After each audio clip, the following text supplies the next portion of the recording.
Hi everyone! So today we are going to be creating what is called a continuous contour line drawing. So what I want you to do is get out your newsprint pad and a pencil from your pencil kit. I'm using the Blick Studio drawing pencils, and I'm using my 4B pencil. And this is the one that I recommend you all use. If you have a 6B, that will be fine too. And next you're going to set up a still life. Nearby, I would recommend simple, small objects, between 3 and 5 objects. If you have extremely complex objects, you may want to do less, maybe 2. But I don't want you doing just 1. Make sure it's at least 2 if they're complex objects, and if they're simple objects, 3 to 5 objects. All right, so the process of a continuous contour line drawing is very challenging because you basically want to make sure you don't want to lift your pencil up off the page at any point. The entire drawing should be done with the pencil attached to the paper, which means that sometimes you end up retracing old lines because you can't pick your pencil up and move it to a new spot. So without further ado, I'm going to go ahead and get into this drawing and kind of talk as I'm going. So you can compose your drawing either horizontally or vertically. Make that decision based on your objects, whichever one will create a more interesting composition. And the tricky part about contour line as well is that you don't have the chance to sketch out a gesture beforehand. You just jump in with your one line at a time, moving kind of slowly, and it can be very tricky, but this exercise is mostly about seeing where that process takes you and really practicing your observational skills when you're looking at the outer contours of an object and trying to draw it. All right, so I'm going to begin by kind of thinking about composition, where do I want things to be, and try my best to start off in a good place. And I'm going to start with this object on the left and just find a point where I want to start and begin. And you will make incorrect marks, that's perfectly fine, but go kind of slow. I also don't want you to erase anything. And one of the reasons you're using your newsprint pad is because you may want to start this over once or twice just until you get the hang of which scale you want to do. I actually had to erase that one line because I want to start over because I was already going way too big. So it happens to me too, and it will happen to you most likely. So think about scale, try to get a good size going for yourself. And as you go, if you notice you make mistakes, just retrace. Sometimes with contour line drawing, that's what has to happen. Okay, I feel happy with that oval now. Outside of that, I'm going to kind of go out to the lip of this object here. And you sometimes have to just find it, it's very tricky. So do your best, but again, you notice I'm making mistakes and I'm just moving out of the way and continuing my line. If you are having trouble understanding how you get from one spot to another, just look at your still life, see if you can find anything to pick up on. Like I'm seeing a highlight on the left here, so I'm just kind of continuing my line there and kind of picking up on that highlight. And now I'm going down the side here. And there's no opportunity for sighting or measuring in this process. So that's a very tricky thing. It can be very frustrating, but just keep going. Very similar to your gesture exercise. This is all about the experience of creating this drawing and following the directions as closely as you can. It's not about the skill level. It's not about accuracy. It's about focus and intensity in your observational skills. So now, I'm done with this object. I cannot pick up my pencil to move. So what I'm going to do is I'm going to find where the table line is, and I'm going to use that to get myself over to where the next object is. And for you, it may not be the table line, it may be something else, but just look for anything in the composition that you could maybe excuse yourself to skip over.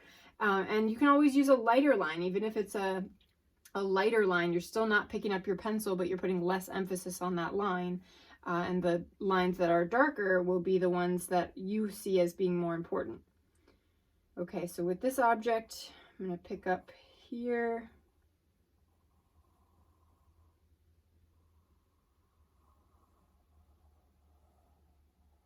And just notice how slowly I'm going. I'm not going super fast.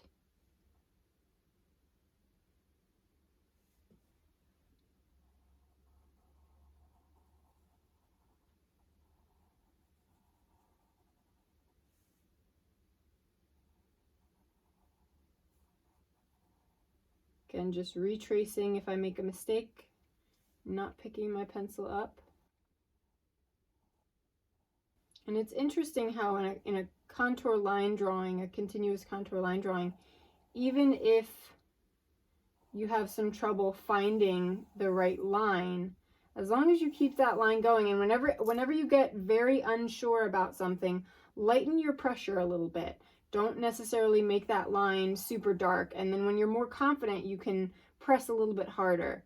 And in the final, result of that drawing, you'll be able to see the intention.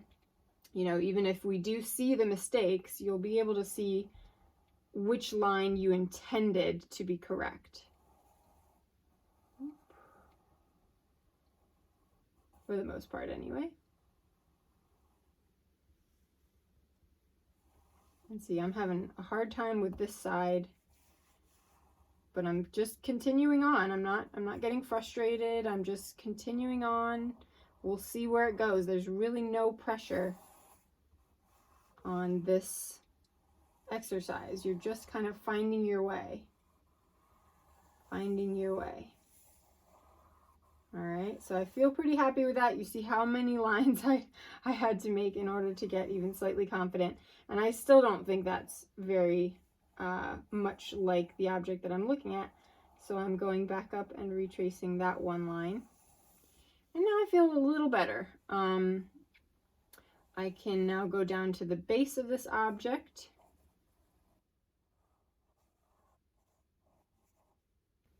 And then I want to kind of get back up to the lid, but I think I can grab onto the highlight over here to do that. I'll go this way. Just kind of giving a sense of some of those inner contours. You are kind of at first gonna gravitate towards the outermost contours, and that's perfectly fine. But at some point you want to kind of take consideration of whatever contours may be happening within the objects, the highlights. If there are very important lines to pattern or texture or something like that, you could pick up on those as well. But you mostly want to be thinking of the most important contours that exist there. I kind of drew this object as if it was transparent, and I didn't necessarily intend to do that, but that's okay. I'm just going to keep going. Again, not lifting my utensil off the page. And this one's going to be particularly tricky, I can tell, because it's very open and I'm seeing it kind of from the top. So I'm trying not to create too much of an ellipse there. And make sure it's as open as I really am seeing it there. And then come down.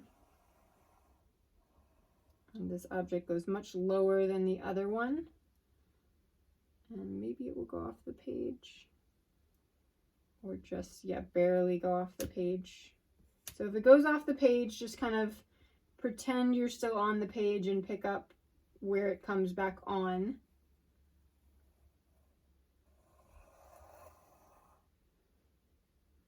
All right. And at that point, start looking for anything that's missing from the drawing. We've got this kind of lip on the edge there that I want to draw in. Can't really see the foot of the object, but I could see it a little bit there, so I wanted to pick up on that. The pattern here is kind of exciting, so I'm thinking I want to attempt to draw that. And I want to show you guys too how I'm gonna kind of release and press harder to kind of create more emphasis and less in other places.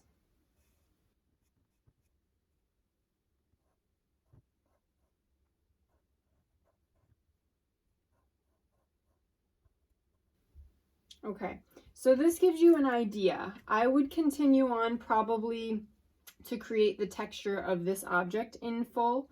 And what you can also do is draw in your cast shadows, because those are also very important to the composition. I would probably encourage you to draw, you know, any remaining table lines, but I do want the drawing by the time you guys are finished to be complete. You want to think about utilizing the space, you want to think about the composition. And don't stop until you feel like the composition is fully worked out and those objects are fully rendered. But again, the whole drawing should be done with just one continuous line. You're not picking your pencil up in between things. You're just going to keep going on and on. And, you know, filling out the composition, utilizing that space. All right. Good luck. It'll feel weird at first, but it's a great exercise, so give it a try.